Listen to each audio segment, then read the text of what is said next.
Hello, my name is Arthur Robinson. I'm 67 years old. I served 40 years in prison for the crime of robbery murder. I was sent to prison because I was very antisocial. I had no feelings for anybody, empathy for anybody but myself, and I was all that mattered. Nobody else mattered. Everybody was a victim. Um, Upon coming to prison, I still carried the same attitudes. Um, I assaulted staff, I assaulted inmates, I sold drugs, I made wine, I drunk wine. Anything that was against the rules, I pretty much did.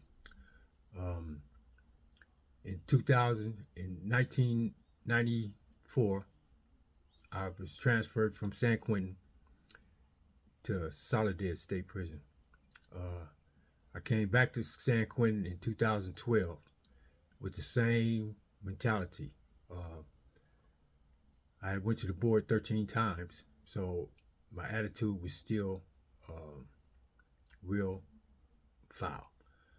Uh, Upon returning to San Quentin in 2012, like I said, my attitude was still bad. Um, I still was doing the same things I did when I first came to prison.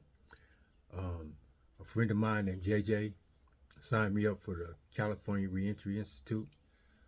I went to the orientation where I met a lady named Colette Carroll with the Crocodile Dundee accent, and which was my hook.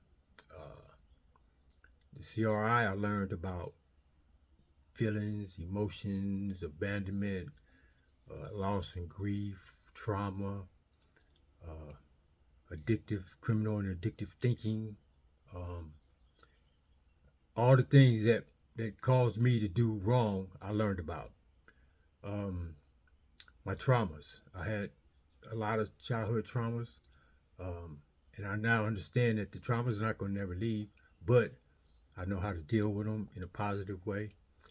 My anger issues, I learned how to deal with in a positive way. Uh, CRI helped me with the ability to walk away.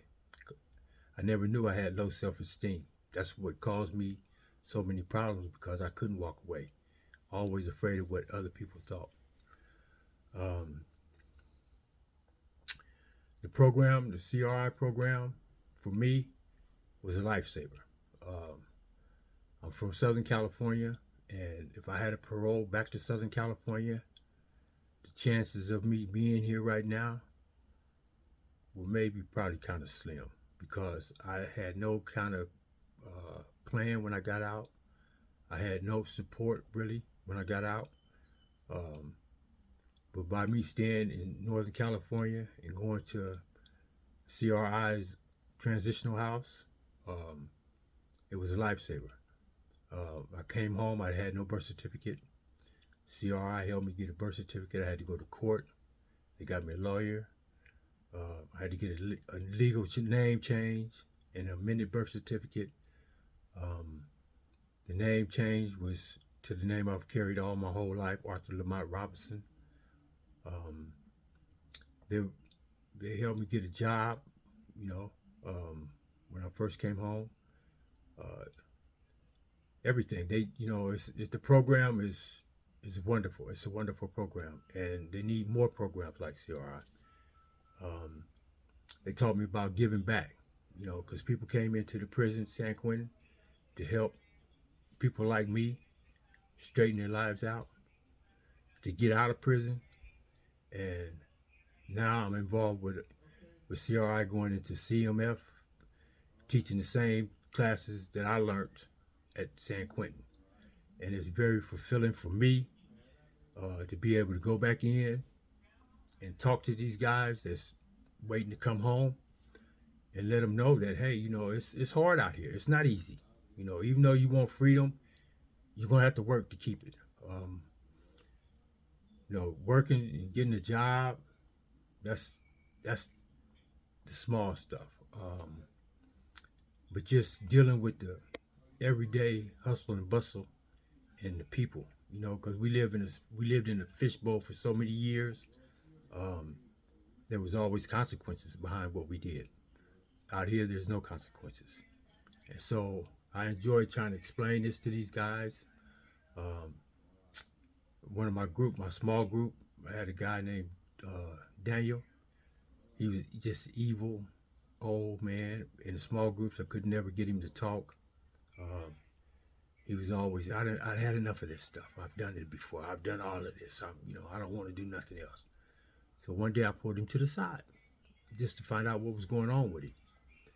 Um, and it come to find out that, for one, he felt because he'd been doing all these groups for all these years, and when he went to the board, they was denying him because because I was doing what I'm supposed to do, that when I went in there, they were supposed to give me a date. And I told him, expectations, man. Them are your expectations. Them is not the board's expectations. Them is your expectations that they supposed to give you a date. And it don't work like that. You never admitted that you committed the crime. That's one. And without doing that, you're not getting out. So after I finished talking to him, he looked at me, he said, expectations. And from that day on, he was like a brand new person. He was like a flower that just blossomed.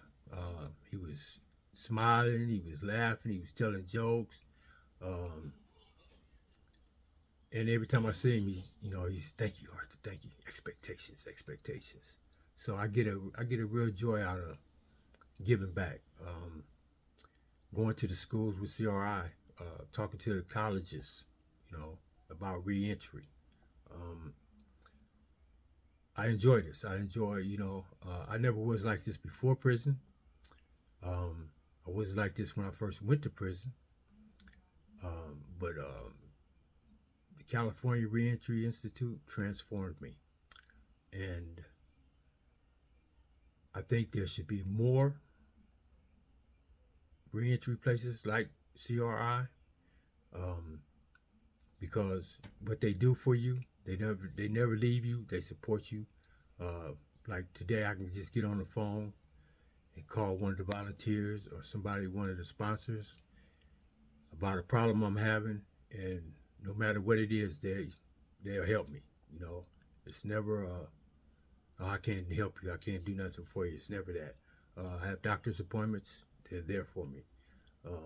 So yeah, it's a good program. And like I say, they need more. If it was left up to me, the California Reentry Institute would be a model for all reentry programs in the state of California. Lady Colette Carroll has done a fantastic job with this program, and as long as I'm able, I'll always be a participant and be willing to help. Thank you, and have a nice day.